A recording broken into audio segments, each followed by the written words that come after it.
We are back live at UG Summit. I've got Malcolm McAuley, who's actually with Dynamic Communities. Up until now, we've been just talking to Microsoft people, but he's with the host of this event. We wanted to get a couple of those folks to come in and talk to us about what's really a pretty tremendous event. It really is. Yeah, you've been having fun? 7,000 people coming through the door. I'm having a blast. 7,000 people. Yeah. That is it's phenomenal. It's a pretty incredible number. It is. So you have been with Dynamic Communities for not long, right? Not long. May. I started in May. Started in May? Year. Yep.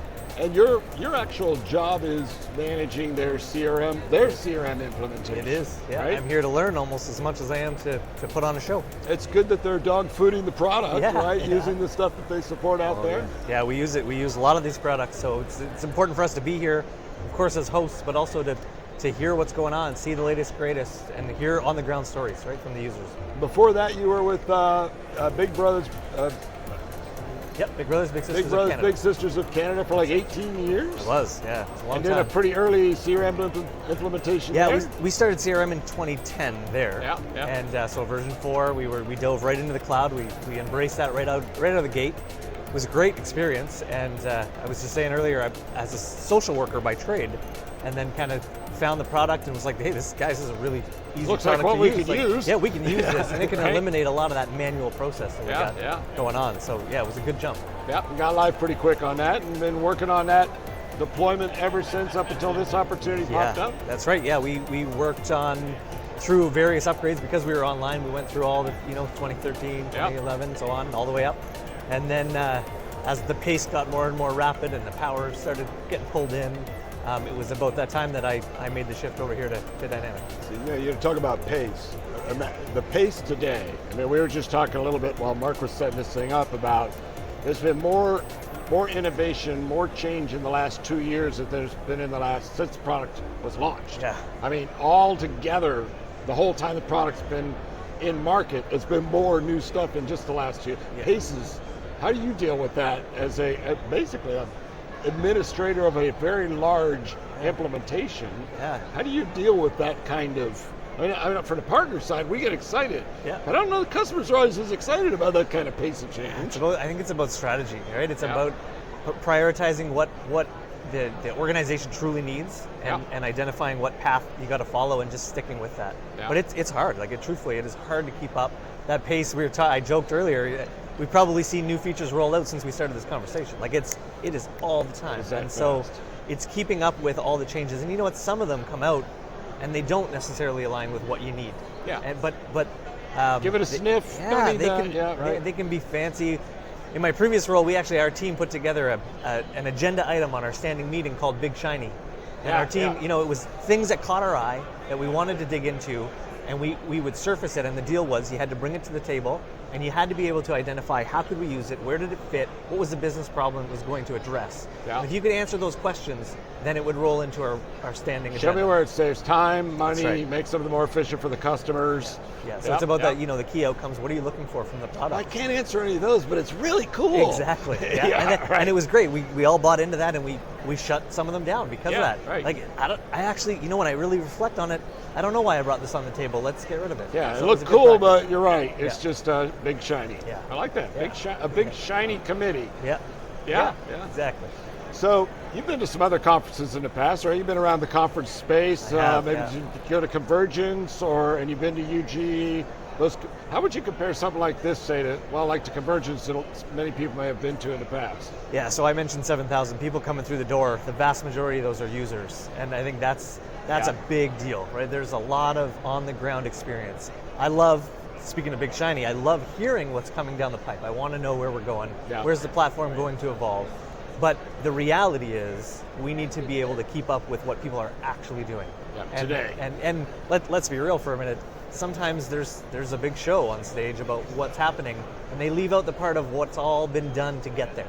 As a user and as an organization, you have to understand that. And hearing other users talk about their journey, I think is a great way to kind of get a realistic perspective on what you can do with this platform. As a partner and part of the MVPs, I know a lot of things right when they're launching early on. I get excited about a lot of that stuff, and it's my business to really want to understand it, figure out the problem it can solve, go evangelize that product. But from a user customers' eyes. They see these things a lot differently than I do. do. You know, they're, for one thing, they may not even see these things at all for a while. You know, they head down to it. I mean, whatever their business is, it isn't my business. Yeah. It's doing whatever their business is, and this is just a facet of their business. Absolutely, yeah. And so this is a great venue for them to see some of that stuff, potentially for the first time. Yeah. Even stuff that may have been out for a couple of years now. That's tried and true, out in use, and they may be seeing it for the first time at an event like this to be able to think about how they can bring that back to their organization. Yeah, and I think that's back to this strategy, right? You don't come here to sit down in a corner and write emails and keep up with your day-to-day job. You gotta disconnect. Okay, some of us come here to drink, but well, perhaps a little bit. Yeah. But you gotta take the approach to actually sit down in the sessions, really dig in, right? Devote that time. Shut your notifications off. You're here to learn. Yeah. You're here to see what's going on. And the world's then make not going to connections. stop while you're gone. That's right. Yeah. And make those connections, right? I did a post a couple weeks ago just about how to network, and I don't have all the answers on that, but I've been coming to a lot of these conferences. What's that? It was a blog post. Where do you blog at? I don't have a specific blog myself, so it's on our UG one. But on the UG blog? One of the questions I was getting was from people saying, I'm not always comfortable talking to people. And I was like, well, there's some tricks you can use. First of all, you're all here at the same conference. You've got something in common. You're here. Yeah, Start there, right? And everybody traveled to get here, whether they drove, took a plane, a boat, parachute, whatever. Yeah, right. Somebody traveled to get here. So what was that? How was that experience? Yeah, it was a good trip. And that little icebreaker, that kind of stuff is a big deal. Yeah. And that gets you in, and then you start to have those conversations, and you say, your badge is red too.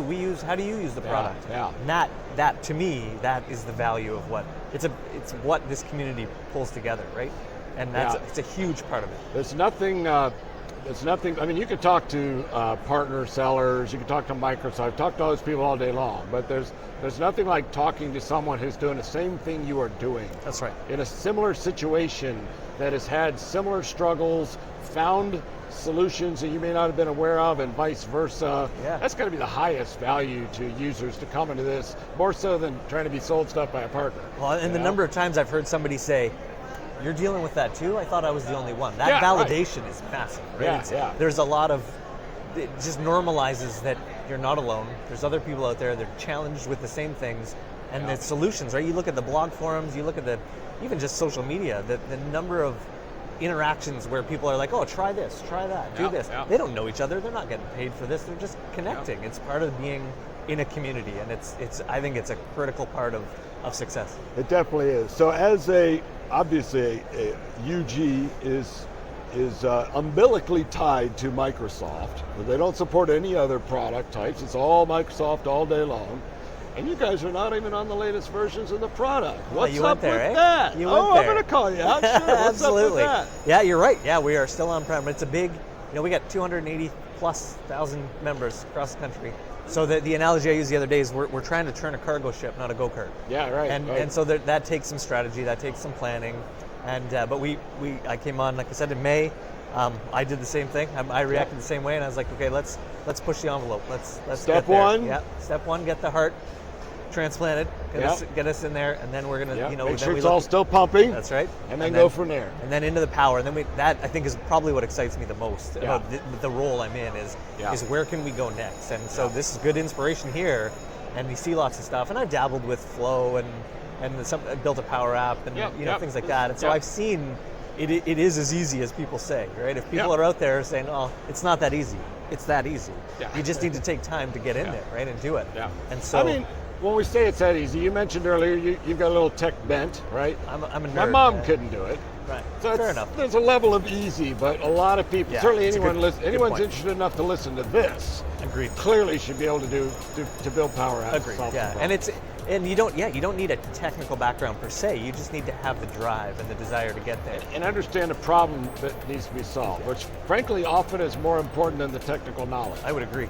I mean, I need to have, even when we're as a partner working with customers, I need to have a person there that clearly understands exactly what the problem is, the nuance of, and then will recognize a path to a solution to their problem when they see it. Yeah.